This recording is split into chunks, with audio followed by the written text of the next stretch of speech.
myself, feeling confident that I can pick it, whatever it is. No, in fact, he chooses to go for Warrior. I'm completely wrong, Admirable. Yeah, we're both completely wrong about this. Wow. Again, Warrior is, I've said it, he's the really go-to deck for him. He'll play this. He plays this deck very aggressively in tournaments. He really wants to try to develop a big lead and go from there.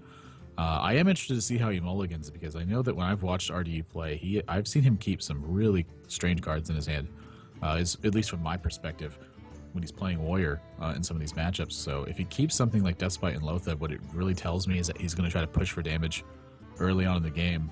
And Shield Block, I think Shield Block is kept here because he doesn't feel like he's going to have time to arm up a bunch, so he wants to burn this Shield Block early and kind of go from there. And again, it's just because a matter of the time constraints he's feeling. But at the same time, he may have kind of been wise to the kind of deck that Numberguy is playing. So something like Shield Block, Shield Slam, really valuable against like a Violet Teacher or an Azure Drake. So that could be something he's thinking in mind as well. But just from my intuition, I would imagine he's going to use it on turn 3 just simply because it's the time to do anything. And I'm just completely wrong. He's going to continue to armor up and build from here. So my read is very, very wrong again on what RDU chooses to do with Warrior. It seems like he plays it differently every single time. I mean, I've seen him be aggressive and I've seen him be really defensive with this deck. So maybe he just mixes up his play to kind of throw his opponent off and really not able to give them a strong impression of what he wants to do.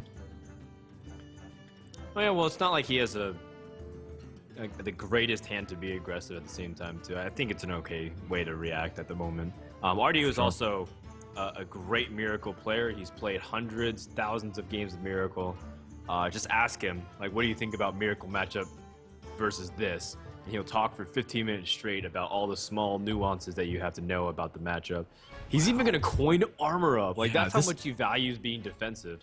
It looks really strange, but with the way that he's played so far, it's really congruent with his game plan. So we saw him armor up on turn 2 instead of just jamming Fiery War Axe, because if you take a look at how much damage he was developing, it's 8 from Deathbite, it's 6 from Fiery War Axe. That alone is 14 damage, and then he has a Loatheb in his hand, which is almost certainly going to get him 5 points of damage. So that just right there is 19 points of damage.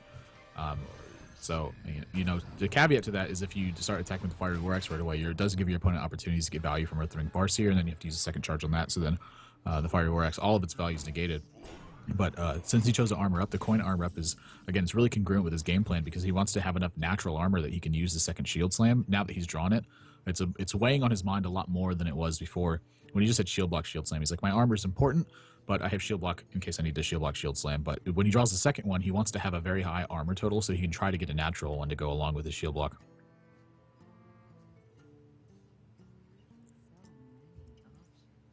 Yeah, definitely. And I think maybe RDU keeps his mind where he just feels like he needs to be defensive enough, similar to, when you have Loatheb and you're against Freeze Mage, all you have to do mentality is shut down the ability for them to go off and then be able to be really defensive enough to the point where your opponent can't deal enough damage. He's got great cards. He scales better into the late game. The longer the game goes, the higher chance the Warrior can win because he's got really powerful legendaries coming in. So I think RDU playing defensive might be his best chance given his hand. Of course, if you're given like Armor Smith, Cool Taskmaster, Acolytes to start things off, I think you can play a little bit more aggressive to the board. But I think the way RDU's been playing so far has generally been pretty safe. Yeah, it's something. It is an important note to touch on too. Is that there is like a window of opportunity or an inflection point for the Rogue deck. It's like it gets to one point where it has a very, very peak critical mass, and so it can really launch a big attack versus Warrior. So if Warrior can kind of turtle through that, once it gets over that hill, it's a really big drop off in win rate for Rogue because again they just take control of the game. The Rogue just kind of quite literally runs out of things to do, and since Warrior has so many these scaling late game legendaries, they often don't run out of things to do. It's like the very opposite. It's just like, well, I have powerful stuff and now I have control of the game. So very different aspects to this. I think that early on you're going to see Warrior typically take advantage of the game, and then somewhere in the mid game to mid to late, the Rogue has a really strong attack point, and then outside of that, if the Warrior stabilizes, they typically win. And that's kind of what we're seeing now too. Like RDU's, he's deflected almost everything that Numberguy's done, and Numberguy down to just a couple cards left. Of course, he hasn't drawn Auctioneer, which is a really important card in this matchup. But once you speak of the devil, once you get to like the 15 card mark, you'll have drawn Auctioneer like a very large percentage of the time. So that's really why this deck is able to be so successful with the 30 card decks. and 2 copies of cards versus a lot of traditional card games where it's 60 card decks and 4 copies of cards. Makes a big difference, and he's about to chain off a lot of spells here. Conceal and on the Auctioneer, there's a prep, Eviscerate, and this is where that timing attack comes in. If RDU can manage to weather this storm, I think he sees a big win rate, but this is going to be a tough one. Here we go. Yeah, I think so. You have the Lotheb to shut it down too. So, as you were saying, like this is the only chance for War to climb back. But all defensiveness that RDU has done, will it be paying off? Because there are ways for Numberguy to win, despite the fact that his Gadzan can't draw. It's still a 4/4 body that can attack. Still gets in damage. Yeah, every point of damage really mattering in this too. And so, fortunately for Numberguy, he does have an Azure Drake that he can play to kind of keep the ball rolling, but he does have more options too. Like he can still kill this Lotheb and try to keep his Auctioneer going as well. I mean, it's gonna deal effectively 8 more points of damage. Wow, he picks up another Auctioneer too. That's a really important one. So this Death Spite extremely likely to run into this Auctioneer, but RDU's life total is going to be in mind. I wouldn't be surprised to see a Grommash come out here to try to buy a couple of extra points of life and maybe even save that Death Spite to kind of be more aggressive. Yeah, I think that's exactly what it's going to do. Yep. You don't want to rely on the Rag RNG. Plus, this might give you effectively 9 more health. Depends on how your opponent chooses to kill it. Azure Drake Eviscerate removes it, but is there a better play here for Numberguy? He's looking at his deck as if he wants to start going off with some draws with Auctioneer, perhaps digging to a potential win. I don't think Numberguy is running Leroy, correct? He's running the Violet Teacher? Who did we see that was running Leroy yesterday? We did see someone running Leroy yesterday. I don't know exactly who it was. I don't think it was Numberguy, though. There was a person running Leroy with Alex Straza, right? And then Shadow Step combinations with Harrison Jones. I think so, yeah. This is going to be much more defensive. So Azure Drake, Eviscerate going to be the play, the extra spell damage, making sure it can kill the 5 health Grommash. And again, he's got a board developed. It's a matter of RDU can get past this. And of course, this, the exact same thing he was thinking last turn was, how do I deal with this without paying too much life? And so at this point, I would imagine that RDU doesn't anticipate a second Auctioneer here, but it certainly is still very possible. This looks to me like it's going to be Ragnaros if he does this. Right. Wish Ragnaros to get sapped. Get sapped, but at least there's nothing on the board that can continue to push damage like Van Cleef or whatever creature that's usually there. Yeah, it's going to be Ragnaros and armor up. And it's going to hit the board, 8 points of damage, but... Where's Ragnaros going to hit? Oh, man. And it hits RDU! Wow, okay. The exact target he was wanting. That is some good luck for RDU. RNG. This game's all RNG. This is another, again, really big turn. He's actually going to go with Violet Teacher here, and if he goes to Violet Teacher, it means because he feels like he doesn't actually need cards to push for the win. He's just going to overdevelop his board and kind of go from there. So I wouldn't be surprised to see Cold Blood this turn, but I wouldn't be surprised if he held it either. Just differences of plan is all it would be. So he's going to hold Cold Blood to make sure that he can get the 4 points of damage in as he sees fit, and RDU again is really back against the wall, really needing that Whirlwind effect right now. So his next draw is pretty important. Oh, Harrison Jones, not a good one at the moment. Is there an opportunity to brawl here? Well, here's what I'm curious about. So brawling can leave you in a position like where your opponent gets a 3-3 or a 1-1 out of it. I'm wondering if you actually win this game more than 25% of the time when you brawl here, even if your opponent gets this 1-1. So a really fortunate brawl. His Tazdingo does kind of stick to the board now, but what I'm thinking of, this seems really desperate, and I don't know if this is the right play or not. This is just something that I would think about and kind of keep in the back of my mind. Is it worth it to play Tazdingo and brawl so that you can try to clear everything off the board? Because again, are you winning more than 25% of the time, even if the 1-1 wins the brawl? Well, now that there's a token for the Cold Blood, I think there is merit to that discussion. Oh my goodness! That looks like. Wait, is that game? Yep. Is that game? Oh my god! I can't believe it. Get him, Sousy Deckhand. Punish him. That's one of my favorite sneaky cards. lethal. Oh, wait a minute. No, it's not lethal. It's on 1. Wait, what the heck? Oh man, admirable. I thought he had it. Oh, geez, that's embarrassing. Yeah, that is embarrassing. But you know what? It's okay because the position is still pretty hard to come back from. There's no Alex Strauss, and even if it is, you still have to kill the board. Yeah, even if he had Alex Strauss, this is still just 15 damage he's staring out on the board. So he'd have to sweep this and gain a bunch of armor. This is effective lethal, so... yeah. I don't even know like what warrior cards would win the game here. It would have to be some combination of Whirlwind Execute, Shield Block... 2 shield blocks. And Shield Slams. Didn't feel like there was much room to be aggressive there other than just whacking the face whenever you could. And I feel like RDU probably felt like he couldn't get away with that as a backup. So we're going to go to game number 2. RDU goes for Shaman in response to the Hunter. Now that Warrior's out of the way, Hunter becomes pretty strong because he knows RDU is running Handlock.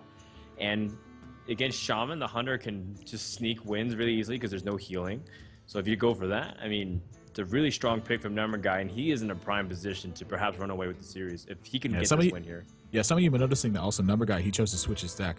For those of you who are just joining us, or maybe you need to recap on the rules, this best of 5 format is a little bit different than what we've seen in the past. It is 4 decks with a ban, but the winner in this tournament can actually opt to switch their deck, so they can switch to any unlocked deck that they still have, and that's what Numberguy choosing to exercise that option here. And I would think that this is the matchup he wanted, was to try to get Hunter versus Shaman, and Hunter's even just good against both of the RDU's remaining decks. The other one's Handlock. So when RDU chooses to use Shaman here, I don't think that Shaman is really even that bad versus Hunter. If you can stabilize the board position, you have a really big push in the mid game, and you can lock down the board. So this is going to be, again, one of the differences of opinions. Back when Hunter was really powerful and had the 2-mana Unleash the Hounds, we saw a lot of the Sunshine Hunter builds.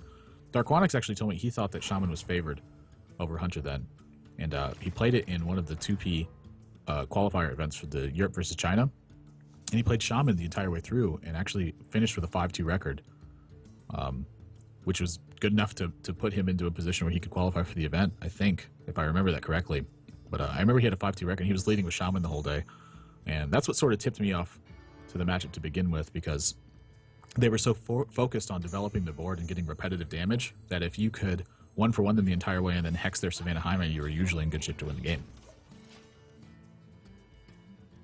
Yeah, and if you didn't get that Rockbiter start from the Shaman and answered the Undertaker right away, it could have been disastrous. Look at the hand. There's 4 Death Rattles to follow it up. That's a 5-6 Undertaker if it doesn't get checked. So a very important start here for RDU. He wants to test for this trap to see what it is exactly. He does have Feral Spirits, though. Another great answer to the early game aggression from Hunter. This is really strange that he actually doesn't check if this is Explosive Trap first.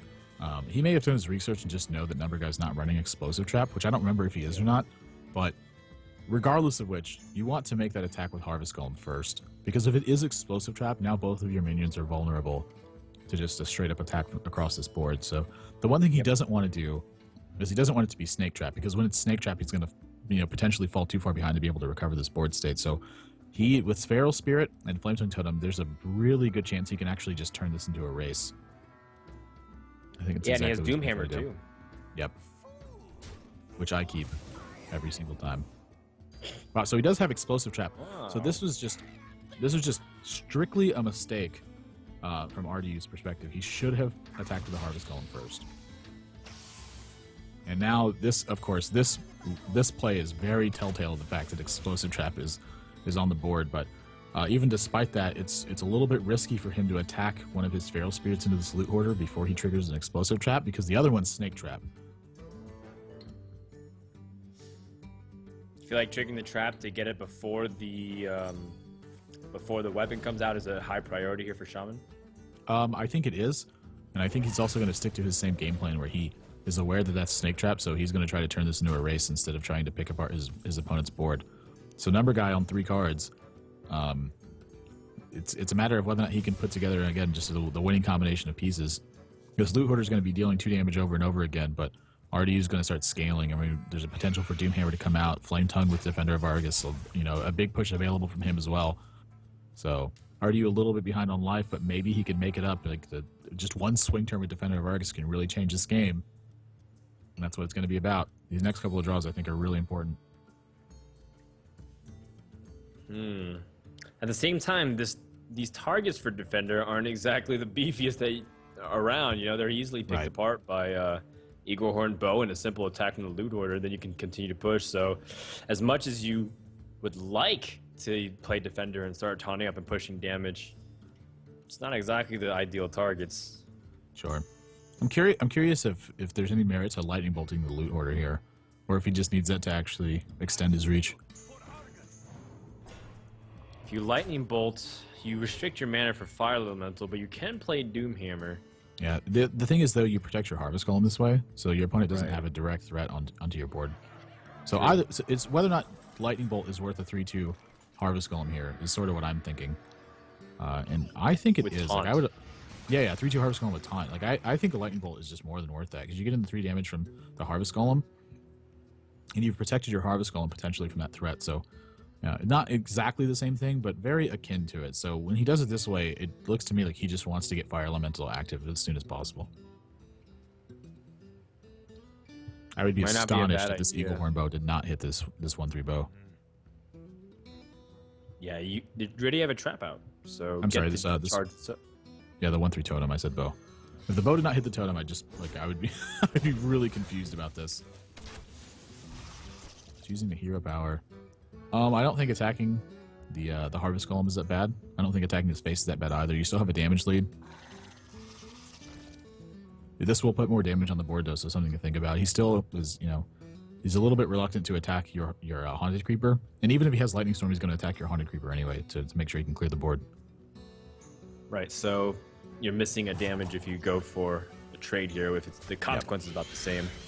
Yeah. But he does take another body off, so there's I think it's that. a good And there idea. is no lightning storm from RDU. Add power to your board, take power away from your opponents. It's usually a pretty good play. Yep. Are you going to continue to stick to this game plan? And once you've committed to this, like deviating your play this is where a lot of people like sometimes they end up losing games. Is once you've kind of committed to a game plan, it's very rare that I feel like you can deviate from that because you've just really put your eggs in one basket. So when you start creating that incongruency in your game, that's where you slip up. You spent the first 5 turns getting to this point. Why change it now? Unless you think the game's going to go more than like another 5 turns or so. Sure, makes sense to me. I think RDU is also trying to calculate if he can set up a 2-turn lethal, which he can if all of his stuff survives and Numberguy chooses to go for face and opts not to kill command. But I think you have to start picking apart the board. The question becomes then, what do you snipe with this fire elemental? And he chooses a spectral spider and allows his opponent to have a beast. Yeah, I think what he's doing here is he's trying to hope that his opponent just doesn't he doesn't want his opponent to have a good beast draw off of this web spinner. And the trade-off for that, of course, is that you let your opponent have beast. So if he has kill command active, it is going to be able to trade for the fire elemental. But at the same time, if he kill commands this turn, he can't play Savannah Highmane, which Numberguy didn't have, but he did pick up. But it's something that's certainly in RDU's mind when your opponent's only got 2 cards in their hand. You are thinking like, how often is my opponent going to have Savannah Highmane here? Because last turn on turn 6, we saw there were like multiple taunts on the board. Eagle Horn Bow got picked up. There was no way to push for damage. Savannah Highmane could have been a very easy way for him to lose the game if RDU had something like Hex. So even if he had Highmane, I think there's a pretty good chance he wouldn't have played it. So RDU kind of, a twofold effect. If my opponent held on the Savannah Highmane, Fire Elemental is a better play onto the regular beast. It gives him one less chance to draw a significant beast. And if he drops Savannah Highmane this turn, maybe I can actually just lethal him. Well, Yeah, I like if the he kill goes command. for this Oh my play, gosh, wait a minute. that's game. Because I think RDU has enough burst, doesn't he? With Looks lightning like bolts, 16, flame tongues, and lightning. 17, it looks like 20 damage to me. 8 plus 5. That's We 13. have to make up for what happened last game, Admirable. I think That's 20 this is it. damage. Here we Yeah, go. that's definitely 20 damage. Oh my goodness. The 8-point damage, the most satisfying feeling in Hearthstone. He's got his own kill command with lava burst. Yep. You kill command me, I kill command you. RDU's tied up the series. Very, 20 very damage. well played. Really recognizing early that he can actually race his opponent. And this is another spot to RDU's decision to actually change the hand lock. So he isn't going to change the hand lock. But I think this is probably the better way to do it because I would think that Shaman is a little bit less of a favorite to actually 2 your opponent than Handlock is. So I would try to queue up Shaman here first, hope that my opponent queued up Handlock. And if your opponent didn't queue up Handlock, you're gonna have to play the Rogue anyway. Like say if your Warlock lost, you'd have to beat this Rogue deck with Shaman anyway. So you might as well just try to to pick it off here and go into your last match having a little bit more confidence than knowing that you're going to have what I would consider a bad matchup at some point. You're all about that confidence, and might as well throw out that. It's like it seems like a lot of the rationale for being able to approach the series, and it's interesting because a lot of people don't carry that mindset. They're just, well, you know, this deck's good against that. I play it on ladder all the time, so why not just equalize it and making sure that I get a good matchup? But wow, I like the way you phrase it here. Yeah, I think confidence is a big issue in any competition. It's like if you're not thinking, if you don't feel like you're going to win, you very often are not going to win. I can tell you that. Picks up Auctioneer straight away, too. That's a really big draw from Numberguy. And we actually saw he kept Backstab, and he kept Shiv in his opening hand. And I'm kind of curious about that. When he does that, it means to me that he feels like he has it's very dependent on being able to keep your opponent's board clean so that you can scale into your mid game and try to take advantage of the board.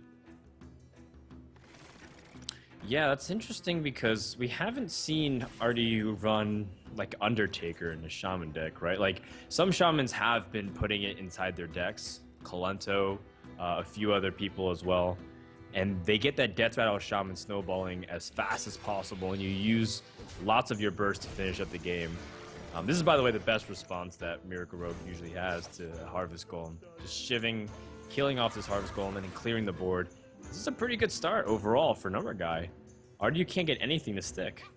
Yeah, I'm curious why he actually chose not to play Blood Mage this turn. Like he could have Blood Mage backstab, use his dagger, and then he has a kind of consistent threat on the board. Like I understand that you want to save Blood Mage for some Blade Flurry turns sometimes, or even some Vandal Knives turns, but you know, Sans and Earthshock, the Blood Mage is going to get a ton of value in a position like that. So I think it's a little bit fortunate actually to draw this Violet Teacher so he can start getting some pressure out, but even if your opponent Earthshocks your Blood Mage, it's like it's not that bad because you do have Violet Teachers in your deck. And Earthshocking a Violet Teacher, it's not the best response, but it can shut off a lot of the potential value you can generate. I would have liked to see him use Blood Mage last turn. Well, like you said, it brings up versatility. It can easily get Earthshocked as well, like you mentioned. So I think all things considered, Numberguy wants to keep his options more flexible because he does have Eviscerate. He doesn't have the mana to do Azure Drake Eviscerate just yet. So keeping this Thanos will pay off right now because he has that 5 damage spell. Yep. So Lightning Storm going to be pretty good here. And this is another situation where I'm curious is RDU going to try to deny a card from his opponent, or is he going to try to develop his board? So this is a little bit of a fork in the road. So Lightning Storm, I imagine, is going to be happening here. I mean, there's a chance that he just Feral Spirits and uses Harvest Golem and tries to extend his Lightning Storm. He's going to go for it straight away, which means he is going to be developing. And now it's a question of either Harvest Golem or Feral Spirit. I imagine it's going to be Harvest Golem. Yeah. He wants to. You want to get this. He wants to stagger his Overlord, or his Overload, and he also would rather get more value out of the Harvest Golem now. Yeah, absolutely. I think, like you mentioned, being able to manage your mana is so important as a Shaman player. The Doomhammer can come out next turn, even though you Lightning Stormed the previous one. Versus if you went for Feral Spirits, you'd be left with 3 mana. That gives you just enough to Flame Tongue Totem and remove something on the board. Versus Doomhammer, you have the Rockbiter in hand, get the damage out, start pressuring the Rogue. And like you mentioned, 22 damage just with 1 Rockbiter throughout the course of 4 turns. That could be RDU's ticket to potentially winning this game if he can shut down what Miracle Rogue's trying to do. Yep. Wow, he's going to Doomhammer straight away, too. He's not wasting any time. He keeps it every single time, and he's going to start going for face. RDU feels like, oh, what the heck? Whoa, that is not what I expected to happen. Well, he respects the spell power. Again, RDU is a guy who's played a lot of Miracle Rogue, so I think he understands what he needs to do to shut down the deck, but that is a pretty costly trade, losing 4 health and 2 damage to the face. Yeah, that feels really weird to me. Like, if that was going to be your plan, I feel like that Flame Tongue Totem was just a better option. Because you don't overload yourself, you don't pay 4 health. You develop your Doomhammer this way, but like I don't know if that's better than just the alternative, which is just getting a Flame Tongue active. Because even if your opponent's spending removal on Flame Tongue, you have a second one behind it. It's allowing you to totem a little bit more. Because now, gosh, I don't know. I think I'd really like to know what his thought was on that turn. Because he also played that turn pretty fast. Like he went pretty straight away from Doomhammer. So he's very confident in the fact that Doomhammer was a better play, but I feel like Doomhammer allows the board to kind of slip out of control a little bit more. And we see the Auctioneer coming out now. And lots of card draws being available, lots of damage coming across the board, and now I think it may be a little bit too late for RDU to pick up the pieces from here. He's going to get stuck with Flame Tongues in his hand. It's too bad. He's got so much damage. Second Lightning Bolt. He's got to put up a wall of defenses, but I think with 2 saps, unless he removes these creatures, especially like Lotheb, he could be looking at a way to just die the next turn. Am I just going to Earthshock each one? Yep.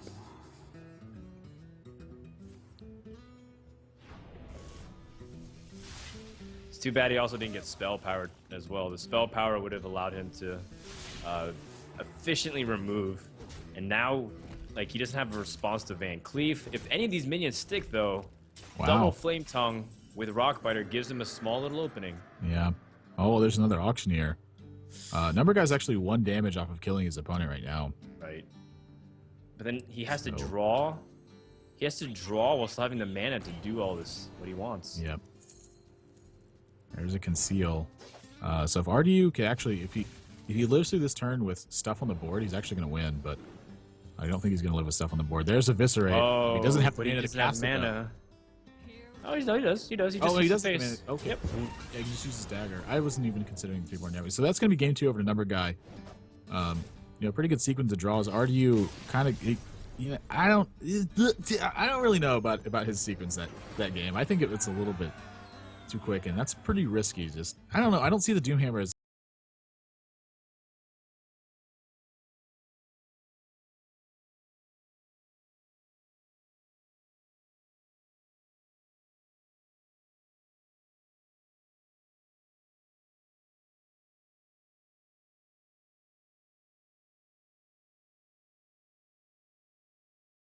play Zoo in a tournament. He's played Zoo a couple times. It's just that he mixes it up quite often. Wow. That's really unfortunate for him, I think, then. Because this matchup can often be an uphill battle, and then Zoo versus Handlock I do not think is favored for Zoo. If Zoo does not get a really fantastic start. In Stage 2, BlizzCon actually died turn 4 to a Zoo deck. Because he had Leopard Gnome Power Overwhelming, used all of his mana, used all of his cards, and he had Soulfire to finish me. On a turn where I was about to clear his board, drop some Moltens, and taunt him up. But outside of some fantastic starts, Zoo will typically fall underneath Handlock. And he's actually struggling whether or not he wants to keep this Voidwalker in his opening hand. I think he should be mulliganing this for Death Rattle if he's got an Undertaker. Yeah, and there's a lot of easy ways to stretch reach for the Rogue to backstab Undertaker. Which, by the way, the Rogue player, I'm not sure how much he senses that this is Zoo, right? He kept Cold Blood, which is, I think he wants to go for his backstabs and his deadly poisons. RDU draws what has to be one of the worst cards in his deck right now. Second Doomguard was definitely really bad.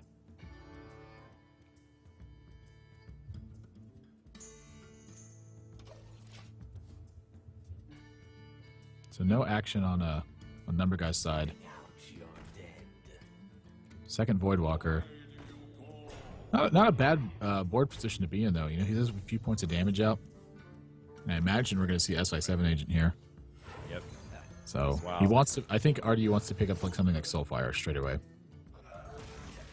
He wants Soulfire and a 1-drop. He needs something. I guess the nice caveat to the Soulfire 1-drop is that he gets to guaranteed keep a Doomguard, but losing both of them is... Coil. Okay, so this... When I see Mortal Coil, I feel like this Zoo deck is really aimed at beating something like Hunter. Yes. Mortal Coil is a card that I think functions fantastic in that matchup, and against everything else, it kind of struggles to really get a lot of work done. And this board is about to start getting picked apart. This is really bad news for RDU. These kinds of starts are the best starts that Rogue can have. They don't necessarily need Backstab.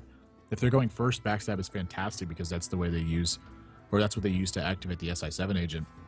But when you're going second, you just have coin for it, so it gets online a turn earlier and really starts pressuring straight away. So RDU, he's going to life tap again. Haunted Creeper is going to come down, and I imagine this Leopard Gnome is going to go for face because he's got to find a way to put together some damage, but Not a good spot to be in. He's actually just going to trade it away. So really valuing protecting his minions here and not taking too much damage on his side of the board as well. I think so, because there's Knife Juggler in, so Knife Juggler can potentially get some good spray damage. And you have Mortal Coil, so there's lots of options if your Iron Creeper stays up, and then you see a minion being dropped here, whether it's Farseer, whether it's another SI7, etc. And Numberguy actually comes up on an awkward turn, despite having a really nice curve in the beginning of the game. It's not as simple as dropping his Van Cleef with some big combos, because he wants to use his spells with his Gadgetzan and being able to go off here. Wow, RDU are going to put together some really nice damage this turn. Chooses to use a Doom Guard. He actually discards what I would consider two of the better cards to discard. Mortal Coil for sure, one of them. Well, discarding the Doom Guard, it's hard enough for Rogue to kill one of these. And if you look at your turn 6, you're going to life tap and then drop the Direwolf Alpha and Knife Juggler in the same turn. Not in that order, of course. Sure. But I think the one Doom Guard is plenty, and that outside of this, he just wants to continue to dump cards onto the board and make it so hard for his opponent to actually recover. I feel like Doomguard is like the only chance for Zoo to pressure Miracle Rogue enough in the early stages of the game for a win if they have a hand like this. So having 2 would have been insane, but you know, one thing to back up what you're saying is that there is a sap. So if you sapped Doomguard, which is a little bit more resistant to it, but he had a second Doomguard, there's not likely that he'd be able to get both of them out. Well, that's sort of my point too, is that like Rogue has to invest so much in actually killing a Doomguard that sap is usually one of their plays against it. So if he kept the other Doomguard, and this got sapped, what would be happening instead is he would be going into his turn forced to play another Doomguard and discard the rest of his cards. So in this order, instead, he can just develop his board again, then still have Doomguard afterwards to redevelop it. So I mean, it's unfortunate that his Doomguard gets discarded because he doesn't have access to draw another one. But I think in terms of his hand context, it's much better to discard his Doomguard. That's what I think anyway. But I'm often wrong, so who knows? Prep first, implying he wants to go for Van Cleef. No, Gadgetzan is the lead. Yeah, he's definitely going to sap here. Yeah, that's his best chance to buy time. So RDU now, I mean, he does have a choice now. He has to kill this. He has to kill this Auctioneer somehow. I still think he wants to draw Soulfire. Maybe Power Overwhelming is a better draw than Soulfire is right now. We don't know if he's running it, though. Yeah, he has Mortal Coil, so he had to make sacrifices somewhere. Yeah, he's actually just going to jam down to the Doomguard and make sure that this doesn't get value. It's painful to do that too. You know, I've been in that spot, but Auctioneer is just too scary. You cannot let that guy live.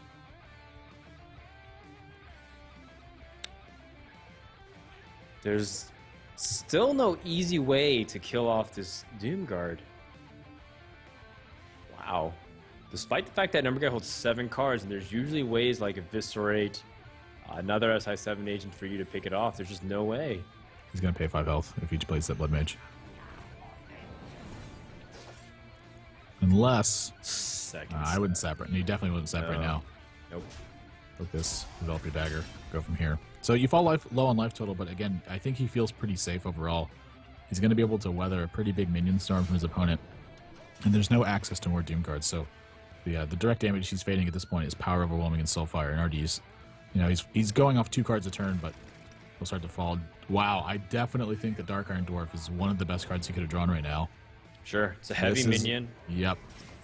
It's got good buff stats. It's still putting on pressure, and as long as Numberguy falls to, as long as he falls into that 4 range, and there's no way for him to bounce back, there's still always the possibility of just tapping the Soulfire for the win. Backstab was the best draw in his deck, right? Because now he can play Azure Drake, backstab the Dark Iron Dwarf, and just sap back the Harvest Golem. Yeah, I was originally thinking about cards like Fan of Knives, but when you put it that way, I think it makes a lot of sense. Because now you have the perfect mana to do it. Whoa! That is not what I expected. I wonder why he did it that way. Well, he picks up an Auctioneer, but I don't know if he's gonna sap the 4/4. It costs a little bit more mana. I still don't even know if that's better than just playing Azure Drake. Like even after you've drawn the Auctioneer, it draws a second backstab. But now, yeah, okay. Yeah, he just wants to keep drawing cards. Picks up a preparation that's going to protect his Auctioneer if he wants it to. I think that when he passes here, he actually kind of wants his Auctioneer to get Soulfired. And if that was the case, I would have liked to see preparation into a Cold Blood.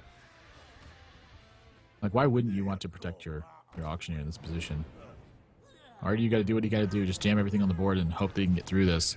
And now Numberguy is going to draw a lot of cards, so he's got to find some removal spells for what's on the board. But when you're drawing this many cards, I don't think it's that difficult to do. Wow, he's got waste. Stacked his board. He's going to get eviscerated eventually. Yep. Well, not necessarily, but we'll see what happens. Sure. There's Southsea Deckhand. That's going to take care of the Flame Imp. He might actually Cold Blood that instead and take care of the Dark Iron Dwarf and then use the Auctioneer to kill the Flame Imp. Well, first you evaluate. Oh, I guess he's going to go for Van Cleef then. Heal That's up. what it looks like to me. Looks to me like you're going to concede or Cold Blood this Earthen Ring Farseer in this spot. I don't know. Maybe he just feels comfortable on 9 health. 9 health is still slightly out of the range, and your opponent did use several buffs. He would need a specific combination of Abusive Sergeant and Soulfire. Getting a little bit of lag. My side of the screen is frozen, so I can see what's going on. Maybe it was Numberguy. He's going to trade into this. Oh, he just wanted to make a 12 Van Cleef. RDU draws 2 Nerubian eggs. That has to be pretty brutal. The worst draws in his deck, and that's going to result in lethal damage for Numberguy. He's going to win this series 3-1, a very close game of Zoo. I think a couple of those